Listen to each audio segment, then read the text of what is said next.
मोदी ने क्यों नहीं किया यूक्रेन का समर्थन? 24 साल पुरानी कहानी है। जो राम को लाए हैं वो युद्ध के बीच से कई जिंदगियां बचा लाए।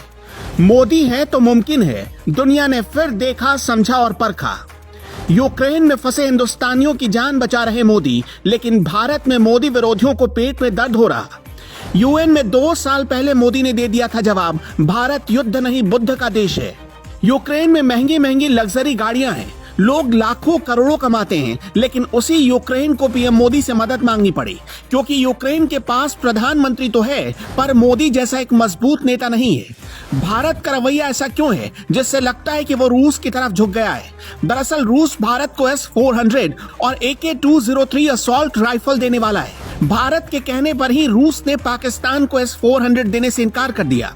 रूस भारत का सबसे विश्वसनीय और पुराना साथी रहा है, लेकिन अमेरिका की पॉलिसी रही अमेरिकन फर्स्ट और H-1B वीजा पर अमेरिका का हाल के सालों में रुख नर्म नहीं पड़ा, जो भारत के खिलाफ जाता है। लिहाजा अमेरिका पर भारत को ज्यादा यकीन नहीं है। अगर वाजपेयी जी होते तो आज ये सब देखकर खुश होते कि उनको आदर्श मानने वाले प्रधानमंत्री नरेंद्र मोदी ने 1998 का एक हिसाब बराबर कर लिया। जो यूक्रेन पोखरण के वक्त भारत के खिलाफ था, अब वो भारत से ही मदद मांग रहा है, मोदी से गुहार लगा रहा है। भारत चाहता तो डायरेक्ट यूक्रेन के समर्थन में उतर सकता था, लेकिन पाकिस्तान जैसे सपोलों को पालने वाले यूक्रेन के लिए वो सालों पुरानी भरोसे वाली दोस्ती दांव पर नहीं लगा सकता है। 1971 के युद्ध में भारत के साथ खड़ा होने वाला एकमात्र देश रूस था, जबकि अमेरिका, फ्रांस, चीन और बाकी कई मुस्लिम देश पाकिस्तान के साथ खड़े हो गए थे। 1965 के युद्ध में भी भारत के साथ रूस खड़ा था। कश्मीर के मसले पर और अनुच्छेद 370 पर भारत का रूस समर्थन करता है। दूसरी तरफ यूक्रेन पाकिस्तान को हथियार बेचता है। कुछ साल पहले यूक्रेन ने 320 T-80D टैंक पाकिस्तान को बेचे। पाकिस्तान इनका इस्तेमाल भारत के खिलाफ करता है। भारत ने यूक्रेन से गुजारिश की थी कि वो पाकिस्तान को हथियार ना बेचे, लेकिन यूक्रेन ने इसे ठुकरा दिया था। जब यूक्रेन ने पाकिस्तान को T-80D टैंक बेचा तो उसके बाद रूस ने भारत को T-90 टैंक दिए।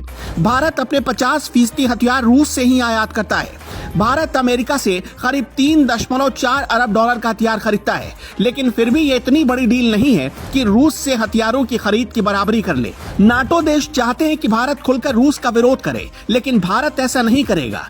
पीएम मोदी अक्सर कहते रहते हैं कि भारत युद्ध नहीं बुद्ध को मानने वाला देश है। बुद्ध मतलब शांति, इसलिए भारत ने यूएन में खुद को न्यूट्रल रखा है और पीएम मोदी ने रूसी प्रेसिडेंट को फोन करके किसी बड़े एक्शन को रोकने की अपील की है। भारत ने यूक्रेन की मदद करने की कोशिश तो की, लेकिन खुलकर समर्थन इसलिए नहीं किया क्योंकि यूक्रेन को पाकिस्तान में air to air refilling aircraft की रिपेयरिंग का ठेका मिला हुआ है। रूस की तरफ भारत इसलिए भी झुका हुआ है क्योंकि पाकिस्तान ने 2018 में रूस से 300 T-90 टैंक खरीदने चाहे थे, मगर रूस ने मना कर दिया था। उसके बाद 2019 में भारत ने इन टैंकों को खरीद की हरी झंडी दे दी। जब पाकिस्तान मॉस्को से हथियार नहीं खरीद पाया तो उसने यूक्रेन का रुख किया और यूक्रेन ने अपने टैंक पाकिस्तान को बेच दिए। अब बाइडेन से लेकर यूक्रेन तक सबको यह एहसास होने लगा है कि मोदी कैसे और क्यों विश्व नेता बन रहे हैं। भारत को हल्के में लेने वालों मोदी ने नहीं, वक्त ने उन्हें खुद जवाब दिया है। आज इतिहास बदल रहा है। वैसे आप क्या सोचते हैं? रूस और यूक्रेन की लड़ाई के बीच भारत को किसका समर्थन करना चाहिए?